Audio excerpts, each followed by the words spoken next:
Act 5, Scene 4 and Act 5, Scene 5 are the final two acts of the play Richard III. In Act 5, Scene 4, we see them in the midst of battle.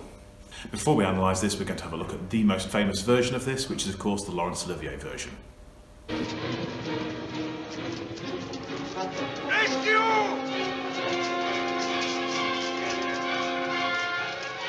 My Lord of Norfolk! Rescue!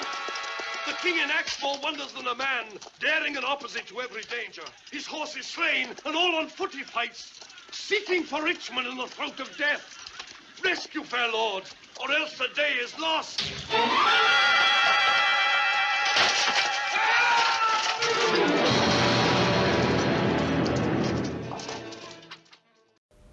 Shakespeare arrives, he says, "Rescue, my Lord of Norfolk, rescue, rescue. The king enacts more wonders than a man, daring and opposite in every danger. His horse is slain, and all on foot he fights, seeking for Richmond in the throat of death." Here we get the impression that Richard is fighting valiantly, courageously on the field. Richard III was, of course, the last king of England to lead an army into battle. At this point, Richard enters, and we have the immortal lines.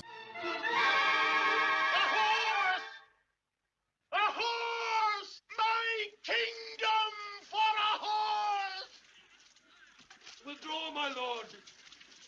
I'll help you to a horse. Slave, I have set my life upon a cast, and I will stand the hazard of the die. I think there be 6 Richmonds in the field. 5 have I slain today instead of him. A horse! A horse! My kingdom for a horse! Now, this line is often misinterpreted. Sometimes it's taken to mean that he is seeking to flee the scene of the battle, when in fact the opposite is true. In seeking a horse, he is seeking the strategic advantage that you have being in a battle on a horse. He's lost his horse, and because of this he feels that he is likely to lose the battle. Shakespeare makes an offer. He says, "Withdraw, my lord, I'll help you to a horse." King Richard responds with contempt.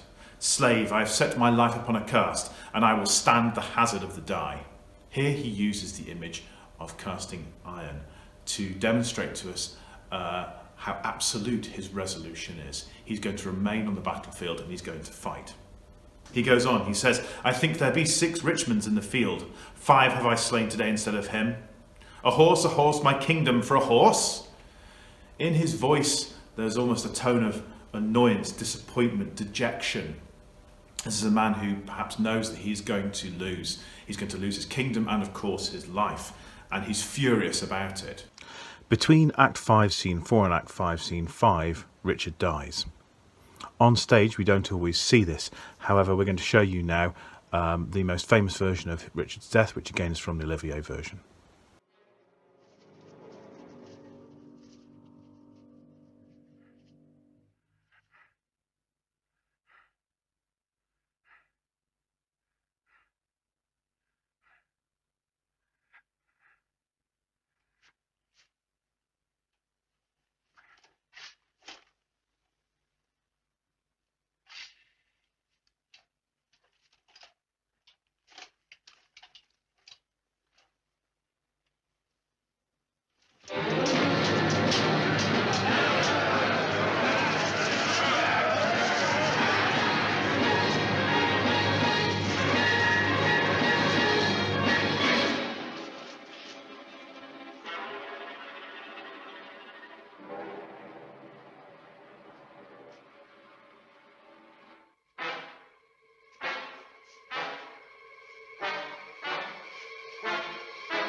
In Act 5, Scene 5, we see Richmond's speech. He says, "God in your arms be praised, victorious friends. The day is ours and the dog is dead." At the end of the play, Richard has been reduced in status from a king, from a villain. He is now referred to as a dog, as something to be cast aside. The next part of this video is a set of learning activities linked to the scenes you've just watched. The outcome of this is an opinion chart where hopefully you can begin to formulate some of your own opinions and ideas about Richard and how he's presented through these scenes, and indeed the rest of the play.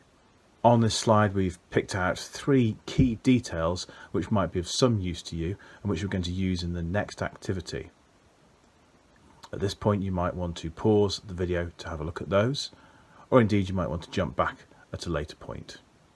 The main activity is to put together an opinion map where we are reflecting and thinking upon our opinion and our feeling towards Richard at the end of the play. It sets out those 3 quotes there. It asks you to place where on the map you think they belong.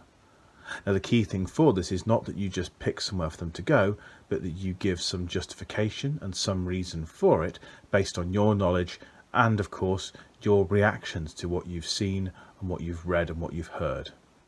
To make it clear to you what your work should look like on the page, here is a partial worked example which we put together on the visualizer. At the top is the title, and then the first quote, a horse, my kingdom for a horse.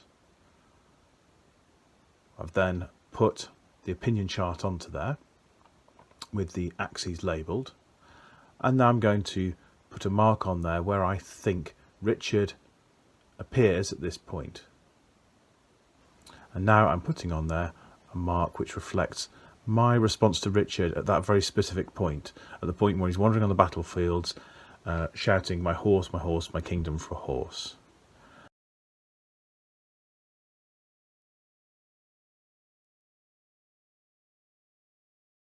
To help make this task clearer for you, we've put together a success criteria. A lower level answer will be characterised by giving some kind of comment, but with very little in terms of supporting evidence. A better answer would support their comments with textual reference. Now this can mean events, things that have happened in the play, or indeed specific quotes. Better answers, what we would call a high level answer, would hopefully use some tentative language. That means modal verbs like could, might, may, to explore how the audience might respond to what they're seeing on stage. To help exemplify this, here is the remainder of the model answer. The first part of it makes an assertion of where I would place the cross or the mark. Said I would place this here because he clearly recognises his fate. So I've expressed it in a fairly grown-up English teacher kind of way, but actually that's a fairly simple assertion of what I would do. It doesn't really give any reason supporting that.